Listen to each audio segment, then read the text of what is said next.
they said I didn't feel guilty enough about the things that I had allowed to happen before I was raped.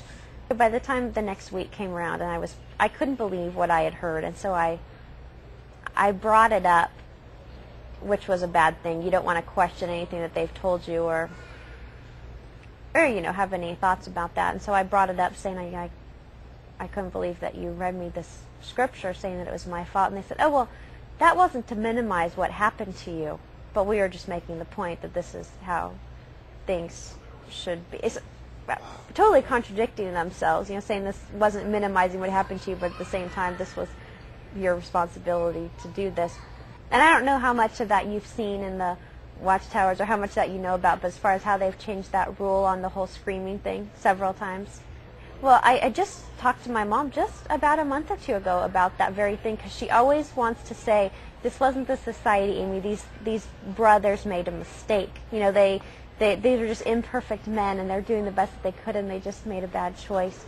And I said, that is so absolutely not true. They went right by Watchtower standards. I mean, they followed it by the book. This was how they were supposed to handle someone like me. She said, oh, no, that's not true. And I said, yeah, it is. I said, it was just my bad luck that I got raped a bad year, because had it been 5 years or 10 years earlier, the same outcome wouldn't have happened. So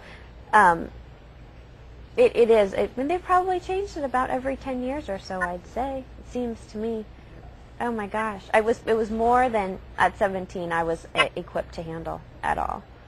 So then I was living on my own, without my family, without my religion, without my God, without my friends, without anything. And I was horribly depressed. I mean, absolutely horribly depressed. I lost probably 15 pounds, and I didn't sleep, and I didn't eat, and I can't even say that I cried that much. I think I was beyond even feeling that kind of. Besides the fact that I really needed to work through how angry I was, not only at Jeff, but at my parents and at the elders and for this whole religion. I mean, it was all I knew and it was all I had, but yet it was the very thing that had hurt me the very most. So at the same time, you want it back because it's all you know, but at the same time, you're so angry and hate what they did to you and how they could just turn their back on you, and these people who claim that they loved you, and only under certain conditions. I mean, yeah, if you follow all the rules and you behave and you be a little submissive woman that we want you to be, sure, we'll love you. I was told that not to really bother praying anymore, because now that I was this fellowship, Jehovah wouldn't listen to my prayers. So not only had they taken away God, I mean, they took God away from me. They said, you don't talk to him because he's not going to listen to you.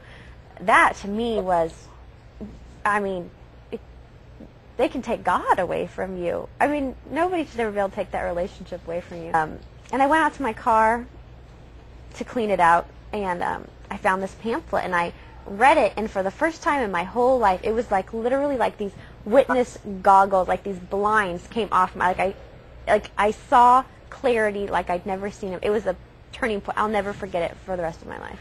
It was that clear. Like, it's like I'd been living in this fog for the first 19 years of my life, and all of a sudden I just saw this for what it was.